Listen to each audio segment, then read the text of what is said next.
Hello, my name is Nairi. Welcome to my adoption channel. I've got 2 adopted sons myself, and today I want to run through with you 5 common mistakes that adopters make. So if you're thinking of going on the adoption journey, or you're already on it, or you can look back after you have your children, then I know that you're going to be able to identify with these 5 things. So first of all, the first mistake is people underestimate their own knowledge and their own understanding that they bring to the table around adoption. So we often take professionals' word as almost that they know better than us, and we also maybe seek out advice from people who are less experienced from us.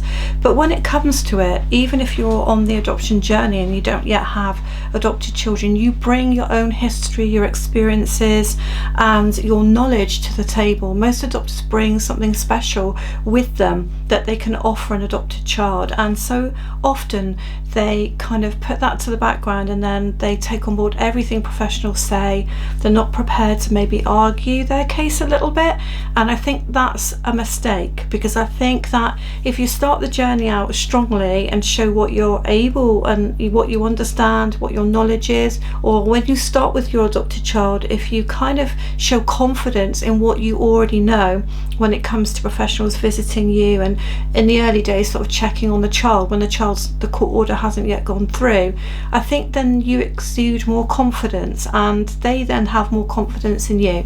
So that's, I think, is mistake number 1. Mistake number 2 is not understanding your need for self-care, and that's for the process and for when you have adopted children. All of a sudden the child becomes everything, and I can completely understand that because it's such an important, momentous situation for you when you're adopting. But the trouble is that you can quite easily get burnt out and quite easily lack resourcefulness when you are constantly being drained because you haven't allowed for that self-care. And self-care comes in many forms, of course. It can just come in the form of just having like a short break or even an hour to yourself. But it's really important that you don't become too overwhelmed by the adoption process and don't plan in times when you can then go away and have that much earned rest. Because it's so important for you to then be able to see through the adoption journey and then be able to see through the kind of emotional roller coaster that happens when you finally adopt a child. My third mistake that adopters make is underestimating the effects of trauma on a child. And even when a child is pre-verbal, in other words, they're not talking when they come to you, even if they're really quite young, they're still babies, there will be some trauma that has happened to that child. Now, it might be that you're one of the lucky ones and that you don't actually see an outplaying of that in any way, and you don't see that there's trauma affecting your child. But I think many of us, or most of us, that's not the case. We will see some effects of trauma on the child. Now, it might be that you've read about it a lot, it might be that you know about trauma, childhood trauma, but that you're thinking that you can make a big difference when your adopted child comes to you, or you have your adopted child and you're trying to make a big difference. Now, we all make a difference to our adopted children. We all help them recover and heal from their trauma, but we can't underestimate the effects short-term and long-term of trauma, and we can't necessarily expect to make all the difference. We can't expect to eradicate those traumatic events from the child's mind or the effects of that on their development. And so it's a big mistake for adopters to feel that they can heal and do everything, because if they feel that they can heal and do everything and then they realize that they're not able to do that, that's when they can get depressed and down, because their expectations are just too much. They've expected too much on themselves to put everything right for the child. So that's mistake number 3. Mistake number 4 is underestimating the need that you will need to advocate for your child. So if you want to get what you want to get for your child, whether it be funding, whether it be support at school, whether it be a nice daycare or nursery place for them, and you feel they need extra things put in place, whether it be within your family, whether it be within the wider community, you will need to advocate for your child far more, I think, than what a normal family situation would be.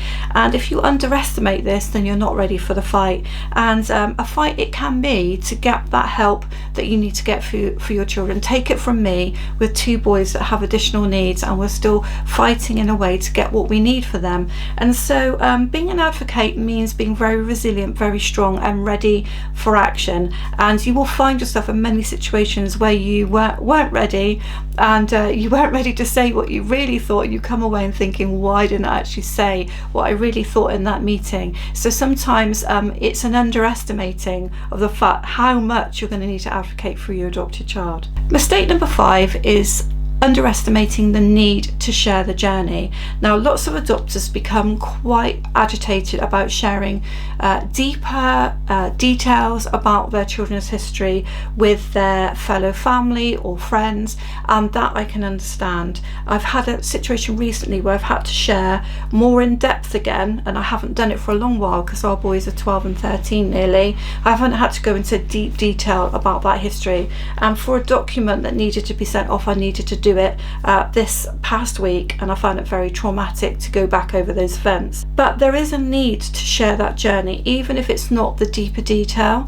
And sometimes if we try to keep things to ourselves because we feel that it is the child's story, what that means is we encounter secondary trauma because we haven't been able to share with anyone the reality or the horrors of what our children have gone through, or even the sadness that we're feeling about the fact that they've had to leave a family and join us, all the things that we have hang-ups about.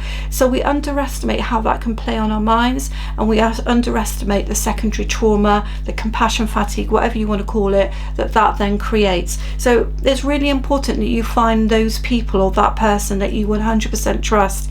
You know they can take it, and you know that you can share with them and it won't go anywhere else. It may be that's only ever going to be your partner, but it's better if you have someone outside of your immediate family that you can share those details with. And if you feel that perhaps you need a psychologist to do that or a therapist to do that with because they are so traumatic to talk about them, then fine, then maybe you need to do that. But don't underestimate your need to talk about it, because otherwise you will be brushing a lot of things under the carpet. And in some ways we need to normalize our children. We want them to have normal lives. We don't want to keep going back over their histories. We want them to move forward.